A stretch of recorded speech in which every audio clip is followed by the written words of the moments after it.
முத்துவும் மீனாவும் வளர வளர அப்படியே வந்து இந்த வீட்டில் நிறைய பேர்த்துக்கு வயித்தெரிச்சல் மாத்திரைகள்லாம் தேவைப்படுது. ஏன்னா இன்றைக்கி விஜயா முகம், மனோஜ் முகம், இந்த பக்கம் ரோகிணி முகம் எல்லாம் ஒவ்வொரு பக்கமாக கோணிக்கிட்டு போகுது. அப்படியே இவங்க மேலே மேலே வளர்ந்து வராங்கன்ட்டு. இல்லை ஸ்ருதி வேறு திருப்பி கொடுத்துட்டாங்க. அவங்க ஏன் எங்களுக்கு டிரைவர் வேலை பார்க்கணும்? அவங்களும் டிரைவிங் கற்றுக்கிட்டாங்கன்னா அவங்க டிரைவிங் ஸ்கூல் தானே இது. அவங்களே வந்து எல்லாத்துக்கும் பாடம் சொல்லி கொடுப்பாங்க. என்ன எங்களை பாருங்க எத்தனையோ பெண்களுக்கு அப்படின்லாம் சொல்ல அப்படியே விஜயாவுக்கு கடுப்பாக இருக்குது. ரோகிணி தனியாக மனோஜை கூட்டு போயிட்டு படிக்காதவராக இருந்தாலும் எல்லாத்தையும் விசாரித்து ஜிஎஸ்டி பற்றி, கம்பெனி ரெஜிஸ்ட்ரேஷன் பற்றி இதற்காக வந்து என்னென்ன ஃபார்ம் ஃபில் பண்ணணும்னு எல்லாத்தையும் கேட்டு தெரிஞ்சு வச்சுக்கிறாரு உன் அண்ணன், உன் தம்பி. நீ அத்தனை படித்து என்னடா பிரோஜனம் அப்படிங்கிற மாதிரி மனோஜை கேட்க, மனோஜ் அவன் கூட ஏன் என்னை கம்பேர் பண்ணுறேன்னா, அப்புறம் ஜிஎஸ்டியை விட்டு வந்திருக்கே, பணத்தை கொடுக்க 3 லட்ச ரூபா கட்டியிருக்கோமே, எது கட்டியிருக்கோம் அப்படின்னு வந்து கோபமாக பேச திருன்னு மனோஜ் முடிக்கிறார். இதுக்கு நடுவில் இந்த அருண் வந்து என்ன பண்ணுறாங்க அப்படின்னா, ஒரு ஸ்பிளிட் பர்சனாலிட்டி மாதிரி அந்த தொப்பியை போட்டு யூனிஃபார்மை போட்டார் அப்படின்னா வந்து ஃபுல் டிராஃபிக் கான்ஸ்டபிளாகவே வாழ்வார் போல். அப்புறமா வந்து பார்த்திங்க அப்படின்னா வந்து அந்த தொப்பியை கழட்டினதுக்கப்புறமா நார்மல் ஆகிட்டு வரோம்.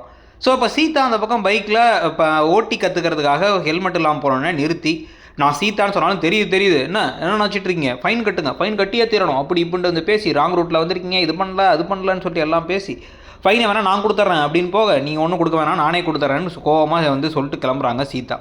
ஆனால் அவர் ஃப்ரெண்டு வேறு சொல்கிறாரு வந்து ரொம்ப ஸ்ட்ரிக்ட் அவர், கடமை கண்ணியம் கட்டுப்பாடுன்னு வாழ்வார் அப்படின்னு வந்து பேச, உடனே என்னமோ போங்க அப்படின்னு கிளம்பி போனதுக்கப்புறமா இவர் கொஞ்சம் அப்செட் ஆகிடுச்சு. உங்களுக்கு கொஞ்சம் ரொம்ப ஹார்ஷாக தான் நடந்துக்கிட்டோமோ அப்படின்னு யோசிக்கிறாரு அந்த அருண். ஸோ இந்த காதல் ட்ராக் வேறு தனியாக இருக்குது. இந்த டிரைவிங் ஸ்கூல் ட்ராக்கோட அந்த 2 ட்ராக்கும் சேரும்னு தான் தோணுது.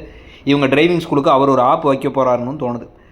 இதுக்கு நடுவில் தான் வந்து பார்த்திங்கன்னா புது ட்ராக் ஓப்பன் பண்ணிட்டாங்க. இப்போ என்ன அப்படின்னா வந்து பரசு வீட்டுக்கு வராரு. வீட்டுக்கு வந்து அப்படியே அழுதுகிட்டே இருக்காரு. அவரோட பொண்ணு ஓடி போயிடுச்சு லெட்டர் எழுதி வச்சு அப்படிங்கிறத சொல்ல, லவ் பண்ணாங்கிற விஷயமே எனக்கு தெரியாது அப்படின்லாம் வந்து பேசிகிட்டு இருக்க, இதை வந்து நான் விசாரிக்கிறேங்கிறாரு முத்து. இதுக்கு நடுவில் நான்லாம் எனக்கு ஒரு பொண்ணு இருந்தால் எப்படி வளர்த்துருப்பேன் தெரியுமா, இவங்க வளர்த்த மனோஜே ஒழுங்காக வளர்க்காமல் ஓவர் பேச்சு பேசுகிறாங்க விஜயா. இப்போ ஒவ்வொரு இடத்துலையா போய் விசாரிக்க, இவர் சிஐடி போலீஸ்லாம் வந்து முத்துவை வந்து மீனா இன்ட்ரடியூஸ் பண்ணி வைக்க, அந்த ஒரு மெடிக்கல் ஷாப்பில் தான் அந்த பொண்ணு ஒர்க் பண்ணாங்க. அந்த மெடிக்கல் ஷாப்பில் வந்து விசாரித்து அந்த ஒர்க் பண்ணுற பொண்ணை வச்சு இவங்க எந்த அட்ரஸில் இருக்காங்க, என்ன ஏது, இவங்க பிளான் என்னன்னு பார்த்தா வீட்டில் ஒத்துக்கல, அதனால் நம்ம ஓடி போய் ஒரு இடத்துல ஒழிஞ்சிக்கலாம் அதுக்கப்புறம் அவங்க ஒத்துப்பாங்க அப்படிங்கிறது அவங்க பிளானுங்கிறது தெரிய வருது. இதுக்கு நடுவில் அந்த பையன் யாருன்னு வந்து பார்த்தா இவருடைய ப்ரௌன் மணியோடைய தங்கச்சி பையன். அவர் வந்து எல்லாத்தையும் விசாரிச்சுட்டு ஒழுங்காக வந்து காதலிச்சா சேர்த்து வைக்க வேண்டியதானே அப்படின்னு சொல்லிட்டு இப்போ என்ன பண்ணுறாங்க அப்படின்னா, இவர் நான் சேர்த்து வைக்கிறேங்கிறார்.